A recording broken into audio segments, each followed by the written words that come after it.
ಒಂದು ಶವಸಾಧನೆ. ಅಘೋರಿಗಳ ಅತ್ಯಂತ ಪ್ರಮುಖ ಮತ್ತು ರಹಸ್ಯವಾದ ಆಚರಣೆ ಇದು. ಏನಿದು? ಅಮಾವಾಸ್ಯೆಯ ರಾತ್ರಿಯಂದು ಸ್ಮಶಾನದಲ್ಲಿ ಶವದ ಅಂದರೆ ಹೆಣದ ಎದೆಯ ಮೇಲೆ ಕುಳಿತು ಧ್ಯಾನ ಮಾಡುತ್ತಾರೆ. ಉದ್ದೇಶ ಸಾವಿನ ಭಯವನ್ನು ಗೆಲ್ಲುವುದು. ಅಘೋರಿಗಳ ಪ್ರಕಾರ ಸಾವು ಜೀವನದ ಅಂತ್ಯವಲ್ಲ, ಅದು ಹೊಸ ಆರಂಭ. ಹೆಣದ ಮೇಲೆ ಕುಳಿತು ಧ್ಯಾನ ಮಾಡುವುದರಿಂದ ಅವರು ಪ್ರೇತಗಳು ಮತ್ತು ದುಷ್ಟಶಕ್ತಿಗಳ ಭಯವನ್ನು ಹೋಗಲಾಡಿಸಿ ಅವುಗಳ ಮೇಲೆ ಹಿಡಿತ ಸಾಧಿಸುತ್ತಾರೆ ಎಂದು ನಂಬುತ್ತಾರೆ. 2. ನರಮಾಂಸ ಭಕ್ಷಣೆ. ಇದು ಅಘೋರಿಗಳ ಬಗ್ಗೆ ಇರುವ ಅತ್ಯಂತ ಚರ್ಚಾಸ್ಪದ ವಿಷಯ.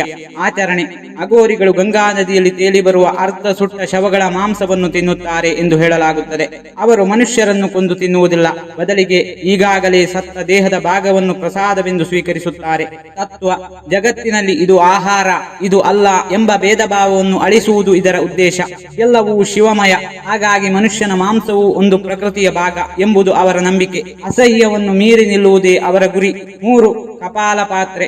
ಅಘೋರಿಗಳು ಯಾವಾಗಲೂ ಮನುಷ್ಯನ ತಲೆಬುರುಡೆಯನ್ನು ಅಂದರೆ ಕಪಾಲವನ್ನು ತಮ್ಮ ಜೊತೆ ಇಟ್ಟುಕೊಂಡಿರುತ್ತಾರೆ. ಅವರು ನೀರು ಕುಡಿಯಲು, ಮದ್ಯ ಸೇವಿಸಲು ಮತ್ತು ಊಟ ಮಾಡಲು ಈ ಕಪಾಲವನ್ನೇ ಬಳಸುತ್ತಾರೆ. ಇದು ಅವರಿಗೆ ಜೀವನ ಕ್ಷಣಿಕ, ಅಂತಿಮವಾಗಿ ನಾವೆಲ್ಲರೂ ಇದೇ ಸ್ಥಿತಿಗೆ ಬರುತ್ತೇವೆ ಎಂಬುದನ್ನು ನೆನಪಿಸುತ್ತಲೇ ಇರುತ್ತದೆ. 4. ಚಿತಾಭಸ್ಮ ಲೇಪನ. ಅಘೋರಿಗಳು ಬಟ್ಟೆ ಧರಿಸುವುದಿಲ್ಲ ಅಥವಾ ತುಂಬಾ ಕಡಿಮೆ ಬಟ್ಟೆ ಧರಿಸುತ್ತಾರೆ. ಬದಲಿಗೆ ಸ್ಮಶಾನದಲ್ಲಿ ಹೆಣ ಸುಟ್ಟ ನಂತರ ಉಳಿಯುವ ಬೂದಿಯನ್ನು ಅಂದರೆ ಚಿತಾಭಸ್ಮವನ್ನು ಇಡೀ ಮೈಗೆ ಬಳಿದುಕೊಳ್ಳುತ್ತಾರೆ. ಈ ಬೂದಿಯು ಭೌತಿಕ ದೇಹದ ಅಂತ್ಯವನ್ನು ಸೂಚಿಸುತ್ತದೆ ಮತ್ತು ಶಿವನ ಅನುಕರಣೆಯಾಗಿದೆ. ಇದು ಚಳಿ ಮತ್ತು ಕೀಟಗಳಿಂದ ರಕ್ಷಣೆಯನ್ನು ನೀಡುತ್ತದೆ.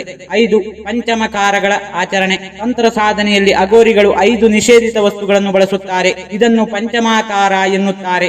ಮದ್ಯ, ಮಾಂಸ, ಮತ್ಸ್ಯ, ಮುದ್ರ, ಮೈಥುನ. ಇದನ್ನು ಶಕ್ತಿಯ ಆರಾಧನೆಯ ಭಾಗವಾಗಿ ನೋಡುತ್ತಾರೆ. ಸಾಮಾನ್ಯ ಸಮಾಜದಲ್ಲಿ ಇವುಗಳನ್ನು ಭೋಗದ ವಸ್ತುಗಳಾಗಿ ನೋಡಿದರೆ, ಅಘೋರಿಗಳು ಇವುಗಳನ್ನು ಇಂದ್ರಿಯ ನಿಗ್ರಹ ಸಾಧನೆಯಾಗಿ ಬಳಸುತ್ತಾರೆ. ಇವುಗಳನ್ನು ಸೇವಿಸಿದರೂ ಮನಸ್ಸು ಚಂಚಲವಾಗದಂತೆ ತಡೆಯುವುದು ಅವರ ಪರೀಕ್ಷೆಯಾಗಿರುತ್ತದೆ. ಅವರ ಮುಖ್ಯ ತತ್ವ ಅದ್ವೈತ. ಅಘೋರಿಗಳ ಪ್ರಕಾರ ಪ್ರಪಂಚದಲ್ಲಿ ಒಳ್ಳೆಯದು, ಕೆಟ್ಟದ್ದು, ಪವಿತ್ರ, ಅಪವಿತ್ರ ಎಂಬ ವಿಭಜನೆ ಇಲ್ಲ. ಇದೆಲ್ಲವೂ ನಮ್ಮ ಮನಸ್ಸಿನ ಭ್ರಮೆ.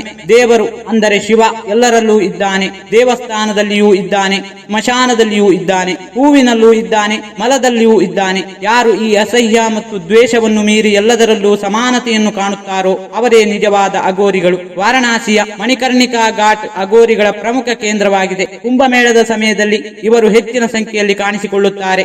ಈ ವಿಡಿಯೋ ನಿಮಗಿಷ್ಟವಾಗಿದ್ದರೆ ವಿಡಿಯೋಗೆ ಒಂದು ಲೈಕ್ ನೀಡಿ ಹಾಗೂ ನಿಮ್ಮ ಸ್ನೇಹಿತರೊಂದಿಗೆ ಹಂಚಿಕೊಳ್ಳಿ. ನಿಮ್ಮ ಅನಿಸಿಕೆಗಳನ್ನು ಕಾಮೆಂಟ್ ಮೂಲಕ ತಿಳಿಸಿ. ನೀವಿನ್ನೂ ನಮ್ಮ ಚಾನೆಲ್ ಅನ್ನು ಸಬ್ಸ್ಕ್ರೈಬ್ ಮಾಡಿಕೊಂಡಿಲ್ಲವೆಂದರೆ ಸಬ್ಸ್ಕ್ರೈಬ್ ಮಾಡಿಕೊಳ್ಳಿ. ವಿಡಿಯೋ ನೋಡಿದ್ದಕ್ಕೆ ಧನ್ಯವಾದಗಳು.